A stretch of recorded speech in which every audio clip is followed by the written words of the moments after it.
नमस्कार दोस्तों, मैं आपका मित्र गौरव कुमार। आशा करता हूं कि आप सभी स्वस्थ होंगे।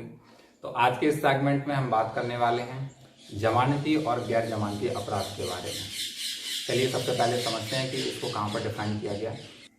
सीआरपीसी के चैप्टर 1 में सेक्शन 2A में जमानती और गैर जमानती अपराध को बताया गया। यानी कि सीआरपीसी के शेड्यूल 1 में वे अपराध जिनमें जमानत का प्रावधान है, जमानती अपराध बताया गया है, और वे अपराध जिसके सीआरपीसी शेड्यूल 1 में जिसमें जमानत का प्रावधान नहीं है उसको गैर जमानती अपराध कहते हैं।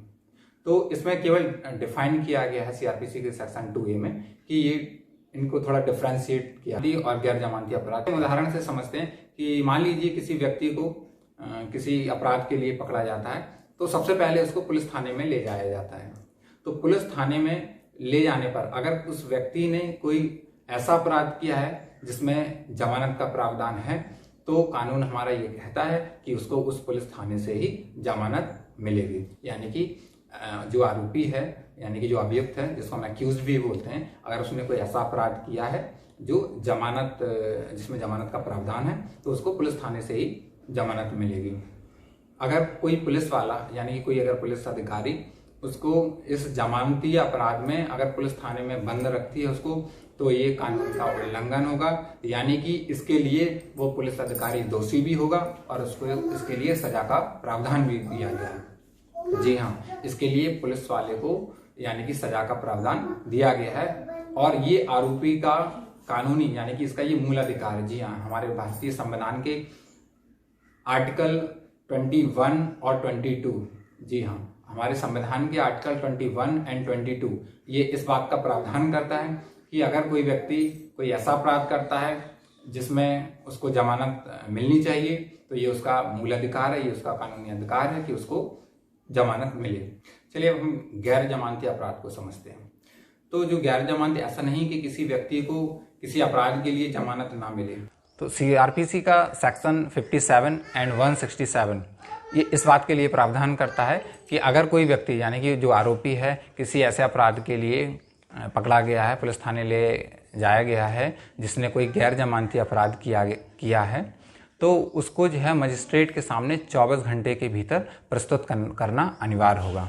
जी हाँ, अगर उसने कोई ऐसा अपराध किया है जिसमें जमानत का प्रावधान नहीं है यानी कि वो गैर जमानती अपराध है, तो उसको मजिस्ट्रेट के सामने 24 घंटे के अंदर जो है प्रस्तुत करना होगा। फिर जो है मजिस्ट्रेट उस मामले की परिस्थिति को समझेगा और अपने विवेक अनुसार जो है वो निर्णय लेगा, इस बात का निश्चय करेगा कि उसको जमानत पर छोड़ा जाए या ना छोड़ा जाए। और ये जो जमानत का जो देने का जो प्रावधान है वो उसका बैकग्राउंड देखेगा कि वो किस प्रकृति का वो मनुष्य है या उसने किस प्रकृति का जो है अपराध किया है या उसका जो बैकग्राउंड क्या रहा है पिछला, उन सब मामले को देखते हुए वो उनको जमानत पर छोड़ सकता है। अच्छा, इसमें जो है मजिस्ट्रेट अपनी मनमानी नहीं कर सकता है क्योंकि हमारा सीआरपीसी का सेक्शन 437 इस बात का प्रावधान करता है कि किन दशाओं में जो है गैर जमानती अपराध के लिए मजिस्ट्रेट जो है जमानत दे सकता है। तो इसका भी पूरा एक मैं ब्रीफ लेक्चर बनाऊंगा जिसमें मैं चर्चा करूंगा अपने अगले सेक्शन में। तो जो मजिस्ट्रेट है वो उस आरोपी को यानी उस अभियुक्त को जो है अगर उसको जमानत नहीं दी गई है तो वो पुलिस कस्टडी में उस व्यक्ति को भेज सकता है। जी हाँ, उसको यानी कि पुलिस अभिरक्षा में भेज सकता है। कभी हमने सुना होता है कि पुलिस जो है रिमांड मांगती है किसी आरोपी की 5 दिन, 10 दिन, 2 दिन उसकी पूछताछ के लिए मामले की। तो पुलिस कस्टडी में जो है किसी आरोपी को मैक्सिमम जो है वो 15 दिनों तक ही भेजा जा सकता है। जी हाँ, जो पुलिस जो अभिरक्षा का जो समय है वो 15 दिन है अधिकतम। तो उदाहरण से समझते हैं कि कौन से अपराध जो है वो जमानती हैं और कौन से गैर जमानती हैं। तो सीआरपीसी का सेक्शन 302 यानी कि अगर किसी व्यक्ति को किसी हत्या के लिए यानी कि उस पर जो है सीआरपीसी सेक्शन 302 के तहत रिपोर्टिंग की जाती है और उसको पकड़ा जाता है, तो उसको पुलिस थाने से जो है जमानत नहीं मिलेगी। यानी कि हत्या के लिए जो है उसको जमानत नहीं मिलेगी। उसी प्रकार से हमारा सीआरपीसी का सेक्शन 304 यानी कि आपराधिक मानव वध, उसके लिए भी जो है उस आरोपी को, व्यक्ति को पुलिस थाने से जमानत नहीं मिलेगी। लेकिन सीआरपीसी का सेक्शन 304A जो इस बात का प्रावधान करता है जिसमें उपेक्षा द्वारा मृत्यु, अगर कोई ऐसा आरोपी है, कोई ऐसा व्यक्ति है जिसको सीआरपीसी के सेक्शन 304 क्लॉज ए के तहत जो है आरोपी बनाया गया है, तो उसको पुलिस थाने से जमानत प्राप्त हो जाएगी।